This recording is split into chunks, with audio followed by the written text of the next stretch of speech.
오늘 본문 말씀은 지난주에 이어서 택한 자의 인격이란, 그래서 제가 옆에 그 숫자를 썼어요. to. 만민의 공용어, 영어도 있고 숫자가 있는데 저는 숫자를 선택했습니다.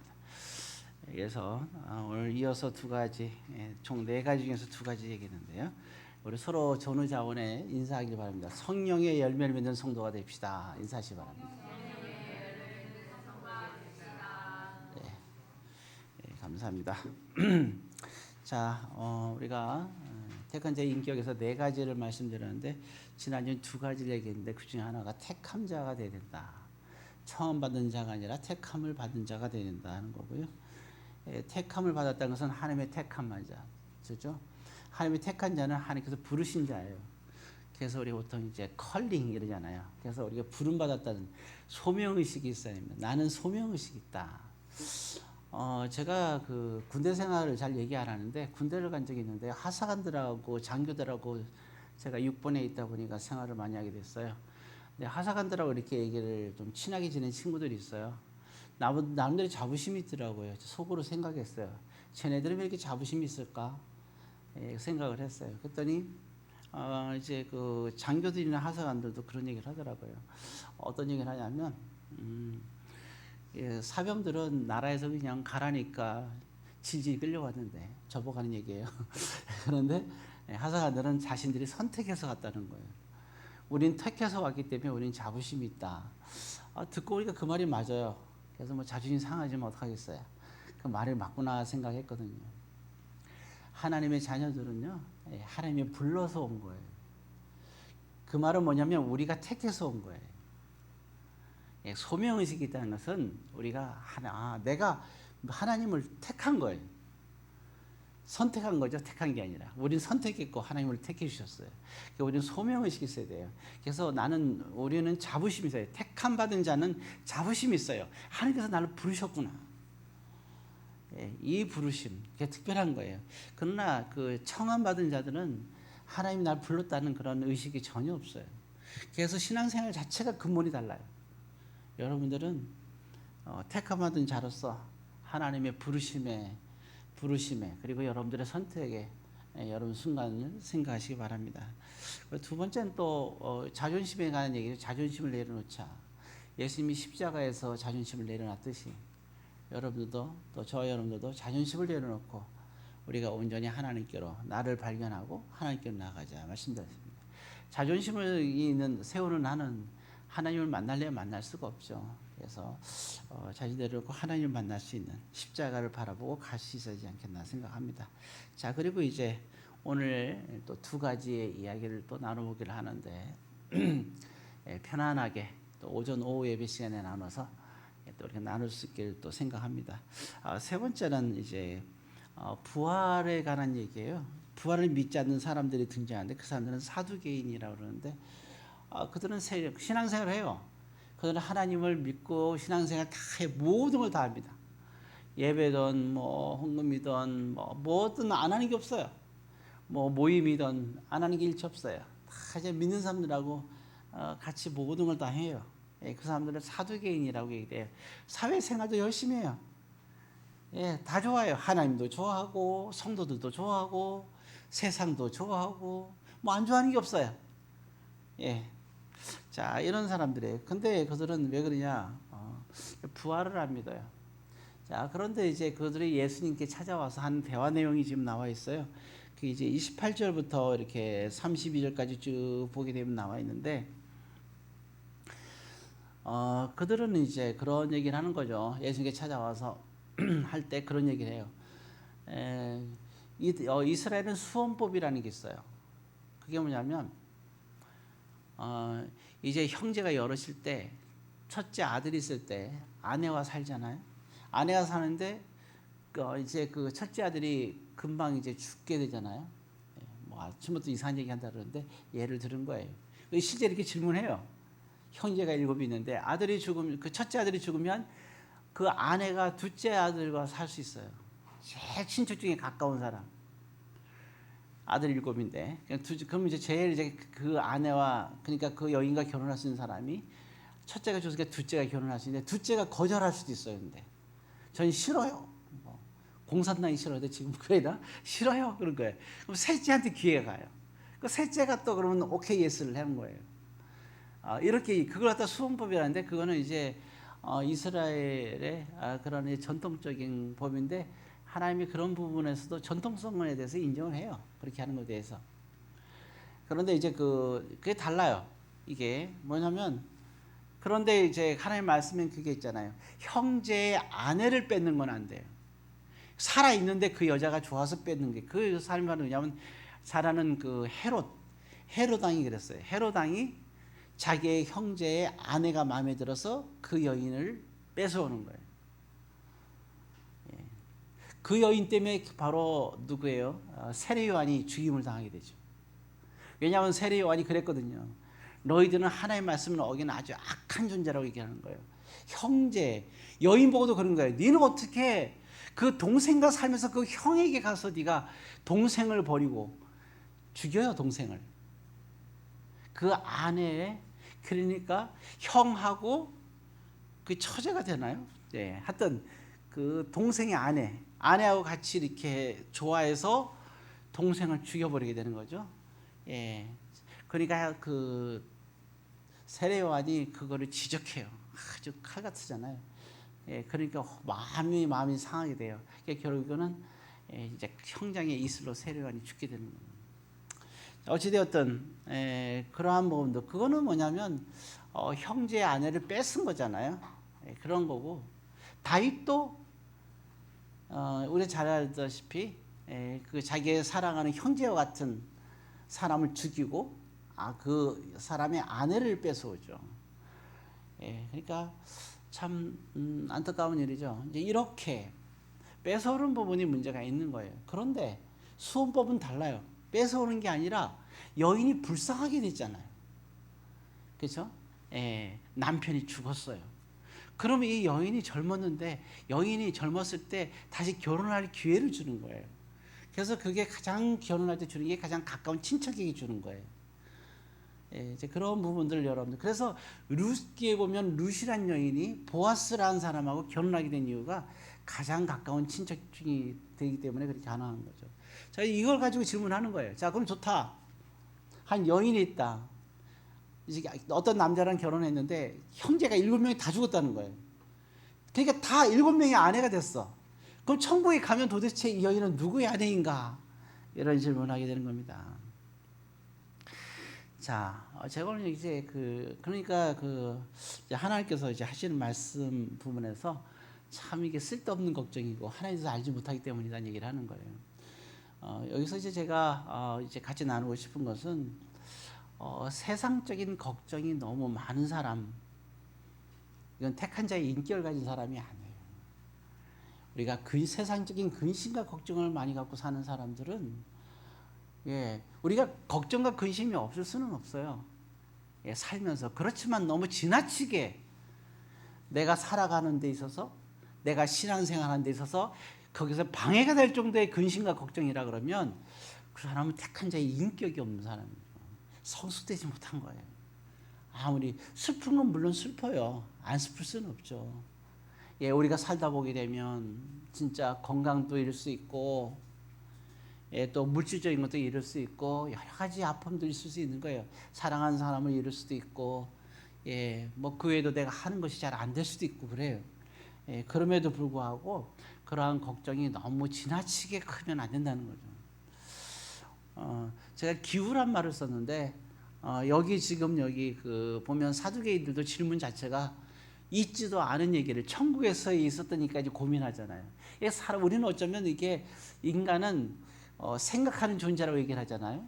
인간이 위대한 점 얘기하면서 생각하는데 생각한다는 것 속에 또 뭐가 들어가냐? 근심한다는 것이 들어가는 거냐.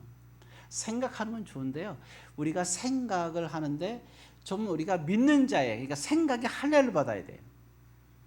그러니까 믿는 자의 생각을 해야 된단 말이죠. 그러니까 믿지 않는 자들의 이방인들의 생각을 해서는 안 돼요. 그래서 예수님께서 말씀하잖아요. 세상적인 하나님을 위한 근심과 걱정과 생각이 아니라 우리가 세상적인 근심과 걱정에 이렇게 쌓여 있는 사람들은 그건 이방인들이 하는 것이다라고 예수님께서 말씀하시잖아요.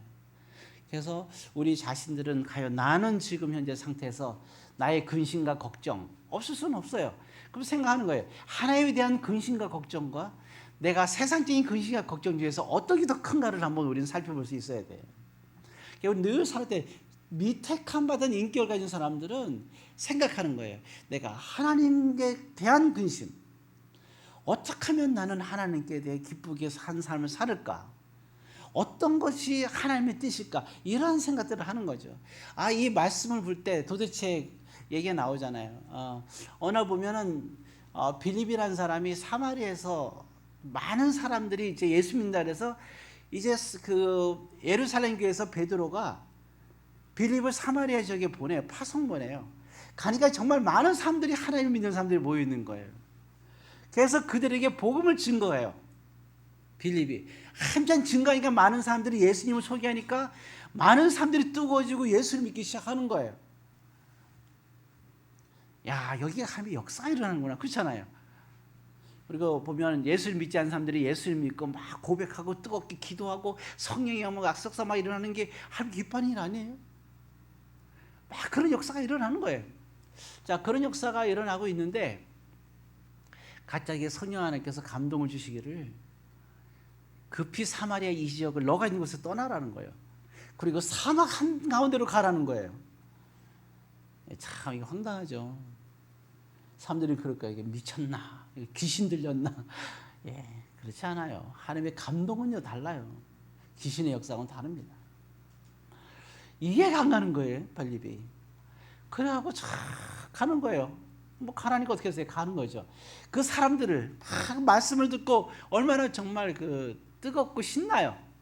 막 여기서 말씀 전하면 그 사람들이 예수를 믿지, 저기서 말씀해서 예수를 믿고 그들이 뜨겁게 막 그냥 기도하고 좀 더 말씀을 해달라고 얘기를 하고 같이 기도하고 또 기도하면은 뭐예요? 병든 자가 낫기도 하고 어마어마한 역사가 일어나는 거예요. 아마 그 보게 되면 베드로가 말씀을 성령 충만함 받아서 막 설교하니까 3,000명이 모이고 5,000명이 막 뜨겁게 그냥 그 수많은 사람들이 그 자리에서 통곡하고 애통하면서 땅바닥에 주저앉으면서요 주의 이름 부르면서 예루살렘 성전으로 주의를 하다 쫙 하는 거예요. 그리고 예배 다 드리더니 생판 모르는 사람들이 3,000명, 5,000명, 8,000명이 앉아갖고 같이 경배와 찬양을 드리는 모습이에요. 그런 역사가 빌립이 사마리아에서 있었던 거예요. 근데 하나님께서 빌립에게 다 내려놓고 가라는 거예요. 여러분 이게 알아야 되는 거예요. 성경적으로 아무리 옳은 것 같아도 그보다 더 중요한 건 하나님의 뜻이 더 중요한 거예요. 하나님께 순종한 게 더 귀한 거예요. 우리의 신앙은 하나님을 향해서 있는 거죠. 나는 교회를 위해서 뭘 했는데, 난 하나님을 위해서 뭘 했는데, 내가 뭐 했는데 중요한 게 아니에요. 내가 뭐 했으니까가 중요한 거 아니에요. 하나님께 합한 자가 돼야 되는 거예요. 하나님 보실 때 애써 보이는 자가 되고, 하나님 보실 때 택한 자가 돼야 되고, 하나님 앞에서 귀한 자가 돼야 되는 거예요. 그래서 이 빌립은 역시 누구예요? 베드로와 그 다음에 그 11사도의 제대로 된 훈련을 받은 사람들 아니에요? 빌립이 얼마나 그런 신앙이 제대로 훈련받았어요. 이러한 상황 속에서 조금의 갈등을 느끼지 않고 사막으로 뛰어들어가는 거예요. 그런데 그 이방 나라, 큰 에디오피아라는 나라가 있어요. 그런데 거기에 제2인자가 있었으니 에디오피아 넷이라고 얘기한 거예요. 그 사람이 이 신앙을 갖고 있는 사람인 거예요. 그래갖고 이 사람이 1년에 3번 예루살렘 성전에 와서 예배를 드리고 가네요. 근데 워낙 그 높은 사람이니까 어때 이게 막 그냥 군인들 막 이렇게 있잖아요. 이렇게 보호하는 게 한 군대가 그냥 같이 이동하는 거예요.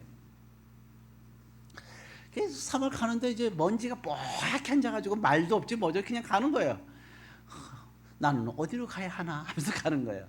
알 수 없는 곳으로 가는 거예요. 이게 지시할 땅으로 가는 거예요. 아브라함에 이어서 둘째로 지시할 땅으로 가는 사람이 있었으니 신약 시대 바로 빌립이었어요. 가고 있는데 이제 그 행위를 만난 거예요. 딱 지나가는데 그런가 보다 했어요. 그런데 갑작스레 거기서 이사야의 말씀을 크게 읽는 거예요. 내시가 그 가마 안에서 크게 외치는 거예요. 아주 큰 소리 지르는 거예요. 아무도 모르겠는 거예요. 그가 찔리면 하면서 그가 우리의 허물을 인함이라. 그가 채찍에 맞아 우리가 나음을 입었고. 도대체 이 말씀이 이해가 안 가는 거예요. 뭐가 채찍에 맞고 뭐가 찔렸고 뭐가 또 나음을 입었다는지 알 수가 없잖아요. 그냥 답답하게 계속 소리 지르는 거예요. 창피한 것도 모르고. 말씀에 아주 진지해요. 저는 사람들한테 늘 듣는 맛이 있어요. 목사님은 먹는 것에 진지합니다. 그런 얘기를 하더라고요. 좀 뭔가 좀 이상해요. 목사님이면 말씀이 진지해요. 이런 말을 들어야 되는데 먹는 것에 진지합니다. 근데 이 그 보면 내시는 내시는 말씀이 진지했어요. 뭔 뜻일까? 그냥 소리 지르는 거예요. 목소리가 얼마나 큰지 모르겠어요. 근데 얼마나 컸던지 옆에 있던 빌립의 소리가 들리는 거예요. 꼬장꼬장한 사람이 말이죠. 먼지도 그 땅과 먼지 잔뜩 집어쓰고 뭐 옷이나 제대로 잘 입었겠어요? 보면 진짜 많이 거지 중에 거지죠. 그런데 다 그런데요. 빌립이 어디서 그 용기가 났는지 외치는 거예요. 너가 그 뜻을 아느냐? 그곳에 기록된 그 뜻을 아느냐? 물은 거예요. 그가 찔리면 그게 뭔 뜻이 아느냐고 외치는 거예요. 그러니까 군면들이 보니까 이게 뭐 이상한 거거든요, 그죠? 그러니까 어떻게 돼요? 막았을 거 아니에요. 근데 뭐 내시가 네가 그 뜻을 아냐고 외치니까 깜짝 놀라는 거예요. 그래갖고 다 해제시키고 초대를 해갖고 들어오라고 그러죠. 야, 이게 참 대단하지 않아요? 아유, 냄새도 나고 깨지지 하고, 그렇죠? 정말 사람도 뭐 이렇게 얼굴도 뭐 이렇게 제대로 보이지도 않아요. 씻지도 않았으니까 안 그래요? 그때 그런 깨지지 않은 사람을 언제 봤다고? 내가 그 뜻을 아느냐 이 말 한마디에 초대하는 거예요. 그래서 묻는 거예요. 뭔 뜻입니까? 그때 빌립이 예수 그리스도의 사건으로 얘기를 해주는 거예요. 그때 그분이 큰 감격을 받는 거예요. 거기서 눈물을 팍 흘리면서 예수님의 은혜를 깨닫는 거겠죠. 사모하는 자가 은혜를 받는 거예요. 사모하지 않는데 어떻게 은혜 받을 수가 있겠어요?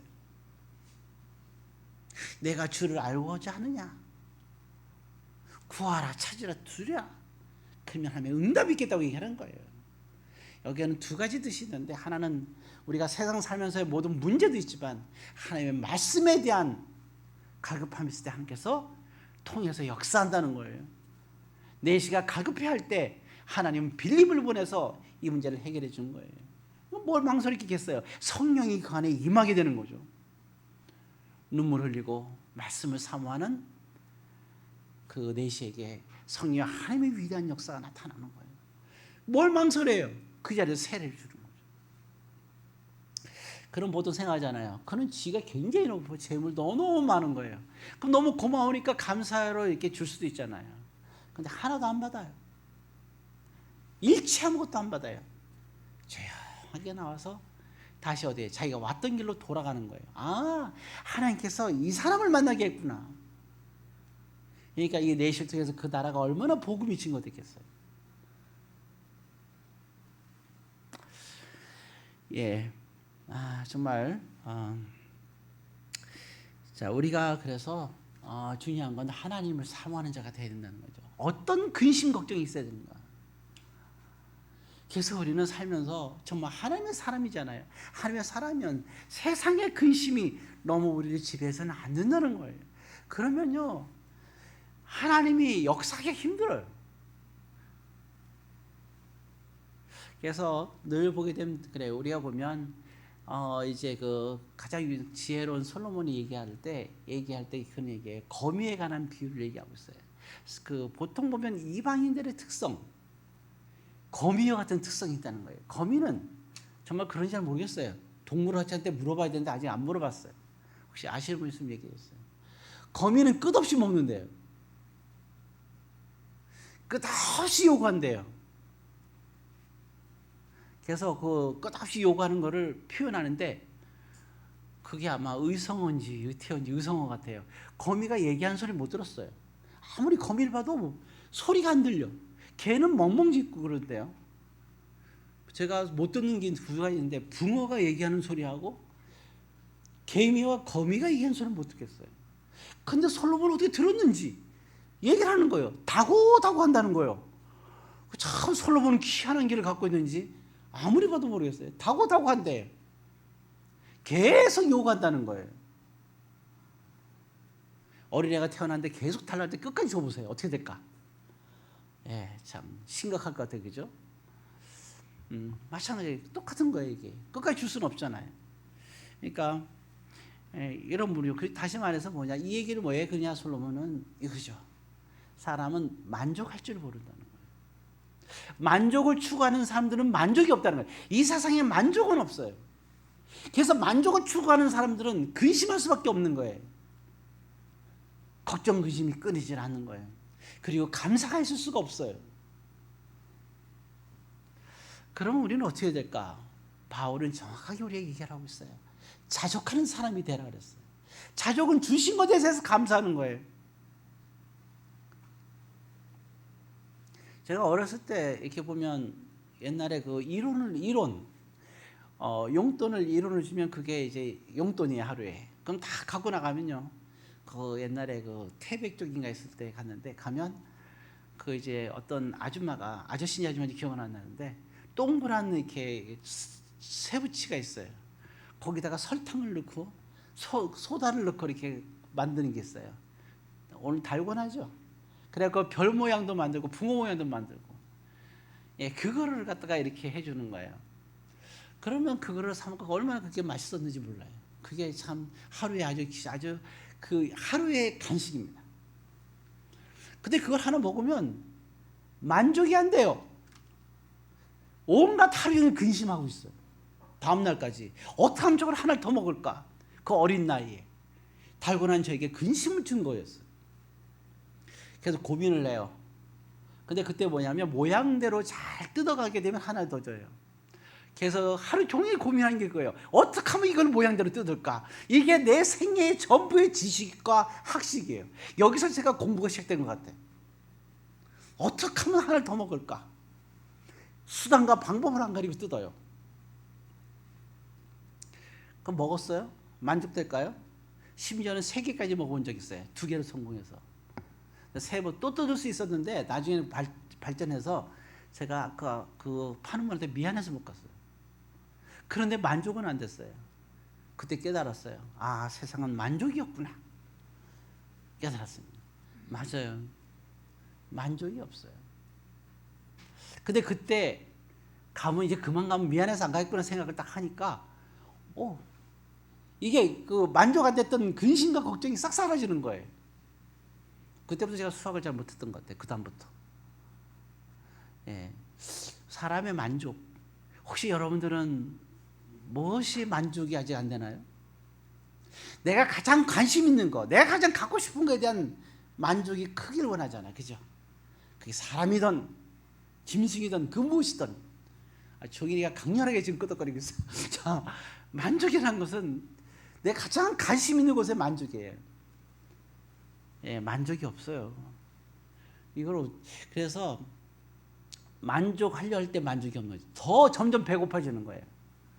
마치 그거는 뭐냐면 그 달짝지근한 그 음료수와 같아요. 아이스크림 같아요. 먹으면 넘을수록 만족이 없는 거죠. 예수님께서도 그 말씀하잖아요. 내가 주는 물을 먹는 자는 영원히 목마르지 아니하리라. 멈추는 방법은 딱 한 가지, 자축하는 거예요. 예, 달고나 하나에 만족을 했다면 시간 낭비를 하지 않고 근심이 없었겠죠. 그러니 우리가 나이가 많을수록 더 우리는 만족하고 싶어 하잖아요.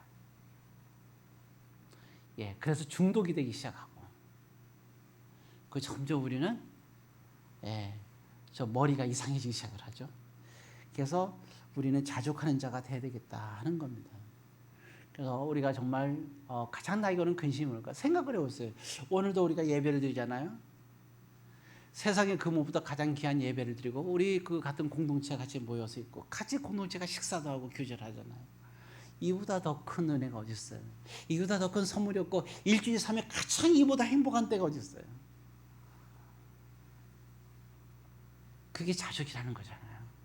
그러면 일주일 동안 삶 속에서 내가 정말 피곤했고, 일주일 삶 속에서 너무 슬프고 힘들고 내가 가장 고통스러웠던 순간이 있다 하더라도 그래도 우리는 기뻐할 수가 있는 거예요. 왜? 그게 자족이니까요. 예. 그리고 또 한 가지는 예수님께서 말씀하실 때 이 말씀하셨어요. 자, 이것만 보고 말씀을 또 이제 마무리 쳐야 될 것 같습니다. 32절입니다. 22장 32절 같이 읽습니다. 나는 아브라함의 하나님이요 이삭의 하나님이요 야곱의 하나님이라 하신 것을 읽어보지 못하였느냐. 하나님은 죽은 자의 하나님이 아니요 살아있는 자의 하나님이시냐 하니라. 굉장히 놀라운 얘기를 했어요. 자, 보세요. 나는 아브라함과 이삭과 야곱의 하나님이라고 했어요. 아브라함과 이삭과 야곱은 지금은 어디 있어요? 천국에 있잖아요. 근데 이 얘기를 할 때 아브라함이 현재 살아있을 때 얘기했잖아요. 아브라함이 살아있을 때. 또 이삭과 야곱도 마찬가지. 야곱에게 말할 때 만나서 이렇게 얘기했어요. 나는 아브라함과 이삭의 너희 조상 아브라함과 이삭의 하나님이다. 그러면서 말씀하시기에 나는 너의 또 하나님이라고 얘기하고 있거든요. 아브라함에게도 얘기를 했고 이삭에도 얘기했고 야곱에도 얘기를 하잖아요. 그러면 예수님께서 하신 말씀은 왜 그 얘기를 했을까? 그럼 지금은 아브라함과 이삭과 야곱은 어디 있어요? 이 시대 때 마태복음 22장 때 천국에 있잖아요. 하나님은 얘기를 하는 거예요. 하나님은 이 세상에 있었을 때 아브라함과 이삭과 야곱의 하나님이듯이 천국에 지금 있지만 지금도 천국에서 살아있는 아브라함과 이삭과 야곱의 하나님이라고 얘기하는 거예요. 살아있는 자의 하나님이라고. 산 자의 하나님이라는 걸 얘기합니다. 그래서 부활의 신앙이라는 건 이런 거예요. 우리가 지금 여기서 하나님께 경배와 찬양을 드리죠. 여기서 끝이 아니에요. 우리 신앙이 여기서 끝이거든요. 아니에요. 천국에서 우리 신앙은 똑같은 거예요. 여기서 우리가 주님을 사랑한다면 천국에서 사랑하는 거예요. 우리가 만약에 이 시간 예배에 카톡을 한다면 천국에서도 카톡하고 있는 거예요.